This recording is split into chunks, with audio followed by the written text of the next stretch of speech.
Hi, my name is Kimberly from Kimberly Guess Wine Fonts, and today I'll be talking to you about how to make an offset text effect. This is super simple to do in PowerPoint, and it's kind of a popular and trendy look right now. And you have a lot of different options when you do it, so we're just going to get started. If you do not already have it open, you're going to want to open under Home, Arrange. You're going to want to click on that selection pane. The selection pane allows us to see all the different layers that we currently have open. And I've got a page set up here. I went ahead and typed in KG Why You Gotta Be So Mean in size 200 font in the colors that I liked. And this I've labeled base layer. I'm going to go ahead and right click on that layer, and I'm going to copy it, and I'm going to paste it as destination theme. The reason I do it as destination theme is that keeps it as a font and as an actual text layer and not just a picture. So now I can still edit it. I'm going to go ahead and select all of that. This is the top one. I'm going to go ahead and rename that. I'm going to call it top layer. The reason I do this over here all the time is it's just a good idea to get in the habit of labeling things, because then later when you're going, oh, which layer do I need? It's really easy to see that. I can say, oh, this is my logo layer. That's my base layer, my top layer. Anyway, okay, so this is my top layer. I'm going to go to text options. I'm going to put no fill, and that means there's no fill inside. It's completely blank. And then under text outline, I'm going to put solid line, and I'm going to set it at, let's go 3. No, that's too much. There we go. You can play around with that. And then now all I need to do is just move the actual physical layer. I like to put it just slightly up to the right. 1, 2, 3, 1, 2.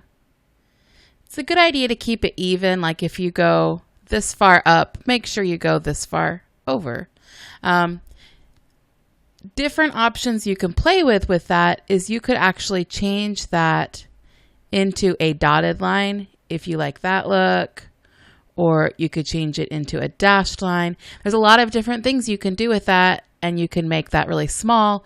This gives you a totally different look. That's actually really hard to read, but it gives you a different look, and it's kind of a fun thing to do. You can also keep this right on top of the original.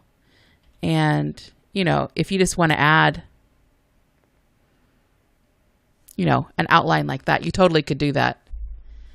In fact, on your bottom layer, then you could go back and you could add an outline to that. If the background here was black, let's make the background black. Format background, solid fill, make it black. Okay, now we're going to go to this top or the base layer.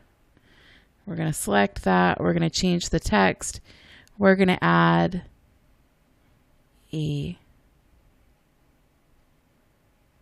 on the top layer. I'm sorry.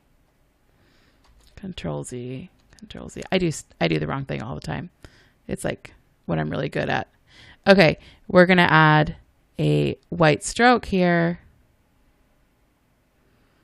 That is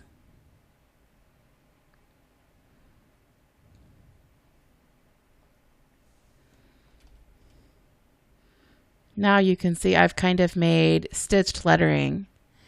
And the more I add to this bottom layer, the more you can see that. Anyway, that was super simple too.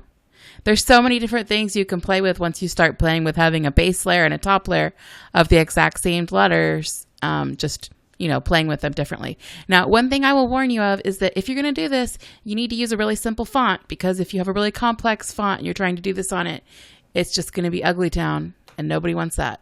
So, hope this was helpful. Have a fabulous day.